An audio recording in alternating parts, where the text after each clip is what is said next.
Now, some say that 2017 was one of the best years for PC gaming hardware, and if you were building a high-end gaming PC back then, the chances are you were building something like this.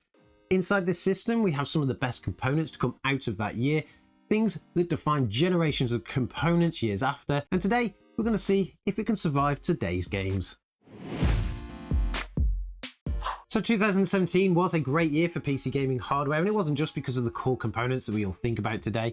Systems like this one here have things like the NVMe drive that was mass adopted during 2017, super fast storage devices that go straight onto your motherboard and don't require any additional cables or anything. We also saw the wider adoption of things like DDR4 that actually really started to become a standard, and not only did that offer some really fast RAM speeds, you could actually get RGB lighting for the first time. It wasn't necessarily the first time, some DDR3 did come with it, but to be able to control that lighting from ARGB, that was kind of a new thing, and lots of people do like that kind of stuff. We also saw drops like this case here, the Fractal Meshify C. This was back from 2017, and it really offered gamers a premium looking case with lots and lots of airflow, something that most people could afford too, and things like that really defined how we looked at gaming PCs aesthetically, so things started to really change. But on top of that, we also had some of the best components that ever dropped, things that kind of defined generations going forward.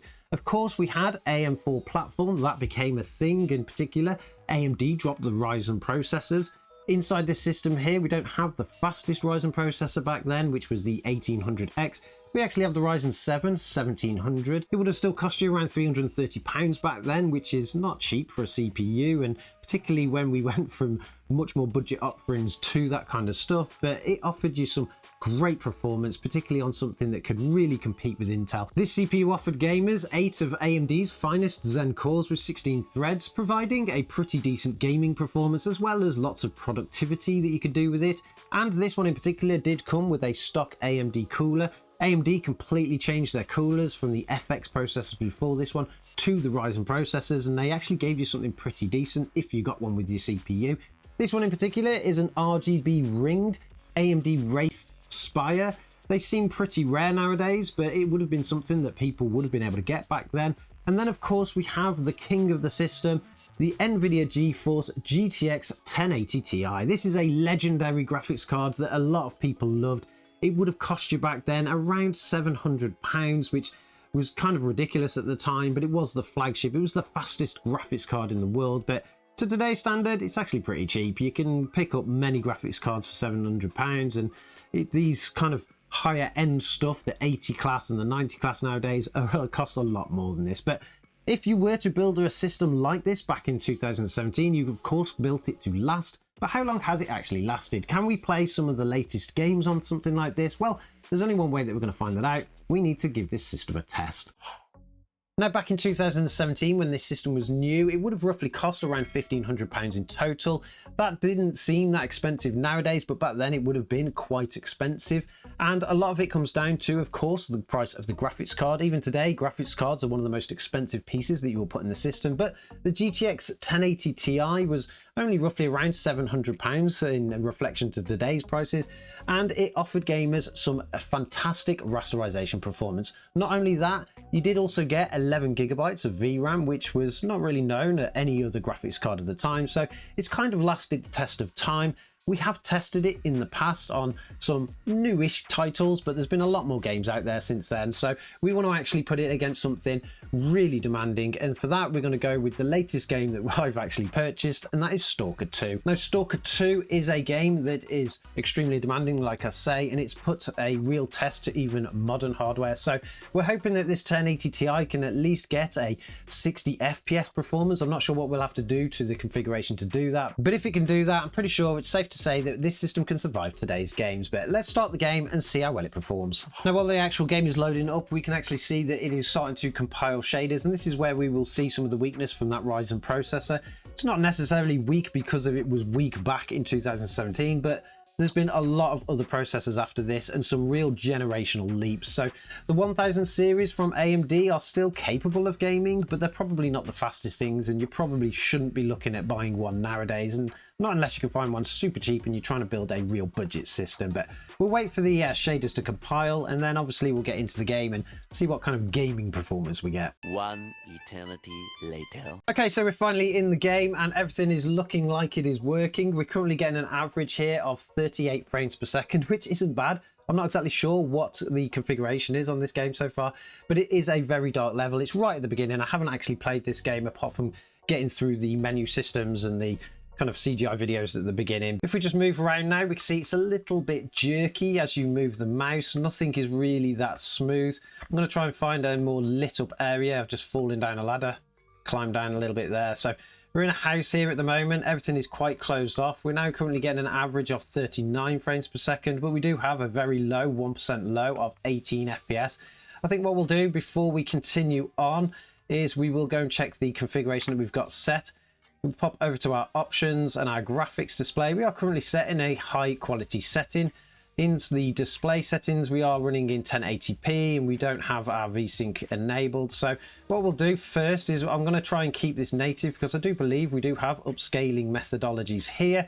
We'll probably have some kind of FSR that we can turn on, but we'll go up to the top first and we're going to turn it down to a medium preset. Let's see how well that actually affects our gameplay. Now, annoyingly, this game is one that's asked us to restart, even though we've just changed the quality settings from a high to a medium. So I can imagine this is going to take a lengthy time to be able to find the perfect kind of customization, but we'll keep plowing through it and we'll see what kind of thing that we can get once we lower those settings. Maybe we'll use a little bit of upscaling, maybe not. We'll just see what happens. But we are now back to the compiling shaders after the restart, so this is going to take a while to load up. Okay, so we are back in the game and changing that quality preset doesn't really seem to have changed much at all. We are now getting an average of 43 frames per second, which is only a couple of FPS more than we were getting before. It is starting to rise a little bit depending on what we're looking at, but we'll go back down these ladders here. We were walking through the house last time and no, the continuous is still around 37, 38. You've still got a slight jumpiness on the turning here, as well as a very low 1% low of 20. Slight improvements, but that's about it really. It's very dark in this game. I can't really see a lot, so we'll head back to this house with the lights on and stuff, and we'll see what else we can do in the configuration. Popping over to our options now, we'll go back to our graphics settings. I'm going to leave it at a medium and we're going to try some upscaling. The CPU is probably the thing that's going to hold this system back more than anything. I do know the GTX 1080 Ti is much better than the Ryzen 1700, and I don't know if this is really going to work, but it's something that I'm going to try. We'll probably just add a little bit of upscaling, see if we can bring up some of those 1% lows more than anything, because the averages is okay. You can kind of get away with it. It's not the 60 we want, but we'll see what we can do. Going back to our upscaling method here, we do have access to FSR. We've got XeSS as well, but we're not going to use that. We're going to use FSR for now. We're going to leave that at a balanced setting. Can't remember exactly what that is when we come to resolution upscaling and stuff like that, but hopefully it doesn't destroy the quality too much. And then of course we've also got access to FSR3 frame generation here. Maybe I will actually turn that on, see what actually happens, and we'll go over, we'll apply our settings, see what it says. I'm hoping it doesn't say, oh, it does actually just says settings saved. We didn't have to restart this time, so let's head back into the game and see what happened. Now, after a little bit of a freeze, we do have a much higher FPS now, of course. We're currently running at an average of 90 frames per second with a 1% low of 56 frames per second. This is looking much better now, and it doesn't really actually affect the gameplay too much. I'm not seeing much of a delay on the mouse here. We can move things around. It's pretty responsive. So AMD's FSR seems to have come to the aid of this system, particularly in Stalker 2. We're going to just run through some of this grass here, see if we can get something a little bit more demanding on screen. Maybe there's some more lit up areas, but so far in the dark, things are looking okay. We are still running above that 60 FPS limit that I was trying to target. We're currently getting an average of 79 frames per second with a 1% low of 39. Not great still on those 1% lows, but I think if you play this game at a certain pace, you could probably actually get away with this. I think that now it just goes to show that even with a system like this, with a GTX 1080 Ti and an older generation Ryzen processor now, you can actually play some modern games, or I say some, it's playing Stalker 2, the latest game that I've actually got. Things don't look absolutely terrible. You can get away with playing it with this kind of setting and configuration. So I think this is a big win for this system. I will just drop back into the settings now, and we're just going to change that FSR quality. We're going to actually increase it to a, we'll see what's actually available here, quality setting. So we're going to put it to a quality setting. We'll apply those settings there, and then what we'll do is see if the graphics improve at all.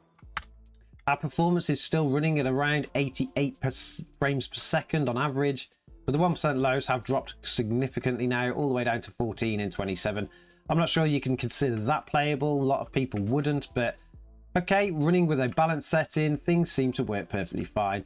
I'm not exactly sure what this game would perform like when we actually get to a lit area. I've not actually got that far into the game. I'm sure we'll try it again in the future, but apart from that, we can see that we can actually play a super modern title on a system from 2017, or particularly a high-end system from 2017 with some of the greatest components ever released. But that's not all. This system can play a ton of modern games. Check these out.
Now, as you can see from all the benchmarks that we did, you can still have a fantastic experience and a lot of modern and new titles on a system from 2017. The one thing that I did notice on pretty much all of those games was the weakest point was the Ryzen 1700 processor. It was holding the GTX 1080 Ti back quite a bit. So if you were to include this card, or if you wanted to upgrade now to something more modern, you could simply take this card out, stick it in a new machine, and still play all of the modern titles. You will want to eventually upgrade that graphics card, but for anybody out there with a GTX 1080 Ti, it's clear to see that you still get some great gaming performance. Let me know in the comments below what you think of the system from 2017. Do you have one similar? Do you even have a GTX 1080 Ti? I know a lot of you out there do have them. Are you actually planning to upgrade it soon, or are you pretty much just going to keep running it as it is? Don't forget to subscribe to the channel if you like this kind of content, because I've got a little bit more content using this machine coming up, so you definitely won't want to miss that. And I'm sure, as always, I'll catch you guys in the next one.